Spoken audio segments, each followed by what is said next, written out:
passt nicht. Mist, es passt nicht. Lass einfach laufen. Ofen-Morgenroutine. Wir beginnen mit dem Schürhaken und dem Schüren der Asche. Alles schön wegschüren als Vorbereitung für den Abend, dass das Feuer wieder brennen kann. Da ist sogar noch ein bisschen Glut drin. Ich weiß nicht, ob man es jetzt sieht, von der Kohle.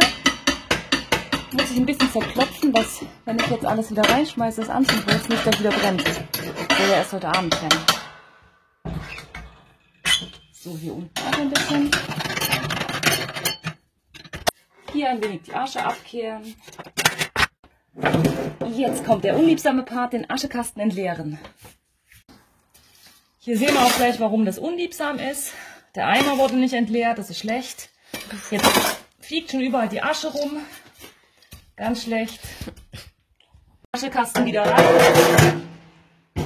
Den Ofen etwas reinigen. Die Scheibe auch, damit wir wieder was sehen.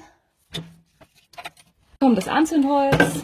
Schön reinschmeißen, damit das Feuer sich gut entzünden kann. In dem Fall hier ist es Rinde von der Weide. Brennt perfekt. Jetzt der Hauptpart, das Brennholz. In dem Fall ist es Harzholz.